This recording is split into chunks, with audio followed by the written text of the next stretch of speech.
Imaginons un instant un monde où les gens qui créent les logiciels et ceux qui s'assurent qu'ils fonctionnent sont constamment en guerre.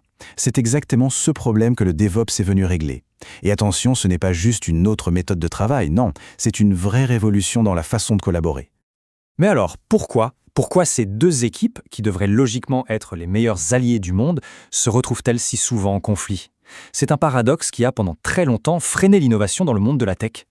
Pour bien comprendre cette transformation, voilà le programme. On va d'abord voir le conflit de départ, puis on explorera la culture DevOps, son fameux moteur d'automatisation, on regardera les outils clés et, pour finir, on se projettera un peu dans l'avenir. Bon alors, entrons dans le vif du sujet. Avant le DevOps, il y avait ce qu'on appelait le mur de la confusion. Une sorte de barrière invisible, mais terriblement réelle, entre les équipes de développement et celles des opérations.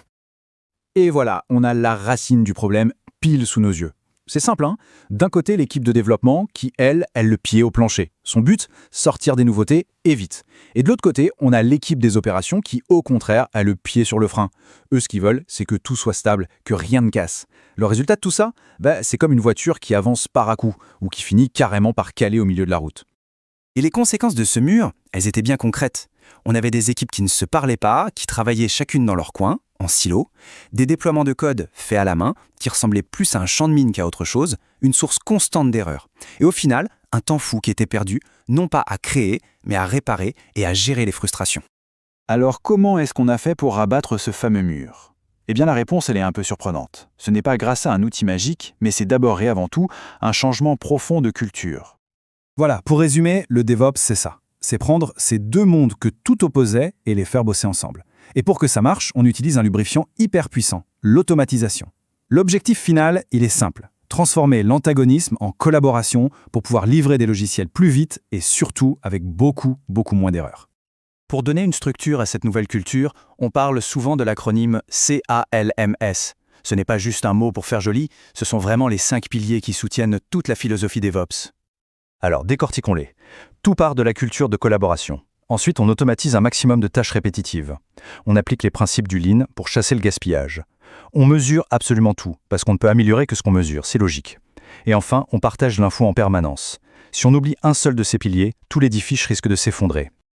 Ok, on a vu la philosophie, maintenant passons à la pratique. L'automatisation, c'est vraiment le cœur battant du DevOps. Et ça prend vie à travers ce qu'on appelle le pipeline CI/CD. Comment ça marche concrètement ? C'est assez simple. Un développeur change ne serait-ce qu'une ligne de code. Et là, hop, instantanément, une sorte de chaîne de montage automatisée se met en route. Elle construit le logiciel, le teste sous toutes les coutures, ça, c'est l'intégration continue. Si tous les voyants sont au vert, la nouvelle version est mise en ligne, automatiquement. Ça, c'est le déploiement continu. Le gros avantage ? Moins d'intervention humaine, donc beaucoup moins de risques d'erreur. Et le résultat, il est là. Grâce à toute cette rationalisation, on peut réduire jusqu'à 50% le temps qui s'écoule entre l'idée d'une nouvelle fonctionnalité et le moment où elle est réellement disponible. C'est un avantage concurrentiel juste énorme. Évidemment, cette culture et cette automatisation, ça ne sort pas de nulle part. Ça repose sur des outils bien concrets. Voyons ensemble les plus importants. Le point de départ de quasiment toute collaboration aujourd'hui, c'est Git. On peut l'imaginer comme une sorte de Google Docs, mais pour le code.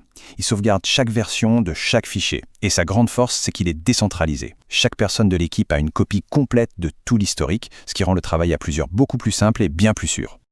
Mais bon, un moteur tout seul, ça ne va pas très loin. C'est là que GitHub entre en jeu. En gros, si Git est le moteur, GitHub, c'est la voiture complète. Il fournit le châssis, le volant, le tableau de bord, bref, tout ce qui rend l'utilisation de Git beaucoup plus facile, plus visuelle et surtout plus collaborative. Alors là, attention, c'est un point super important et une confusion qu'on entend souvent. Agile et DevOps, ce n'est pas la même chose du tout. Pour faire très simple, la méthode Agile, elle est là pour être sûr qu'on fabrique le bon produit. Comment ? En faisant travailler main dans la main le client et les développeurs. Le DevOps, lui, arrive juste après et s'assure qu'on livre ce produit de la bonne manière, de façon fiable et sécurisée. Ça se fait en unissant les développeurs et les équipes d'opération.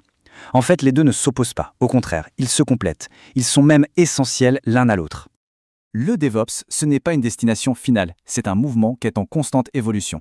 Alors regardons un peu ce qui se profile à l'horizon. On voit deux grandes tendances se dessiner. La première, c'est le DevSecOps. L'idée, c'est d'intégrer la sécurité dès le tout début du processus. On ne fait plus un contrôle de sécurité à la toute fin, c'est trop tard. Et puis, il y a des technologies comme Kubernetes qui agissent un peu comme un chef d'orchestre pour gérer de manière automatique des applications hyper complexes, parfois réparties sur des milliers de serveurs. Cette citation, elle résume à la perfection l'un des piliers du DevOps, la mesure. C'est absolument essentiel. Sans avoir de données sur la fréquence des déploiements, sur le temps qu'il faut pour réparer une panne ou sur le taux d'échec des mises en production, eh bien, toute tentative d'amélioration se fait complètement à l'aveugle. Et on va terminer avec cette question qui ouvre la réflexion. Le DevOps nous a appris une chose, abattre les silos entre les équipes, ça libère une productivité et une innovation incroyables. Alors, après les devs et les ops, et bientôt la sécurité, quel sera le prochain mur à faire tomber? Celui entre la tech et le business? Celui entre les humains et l'intelligence artificielle? Le débat est ouvert.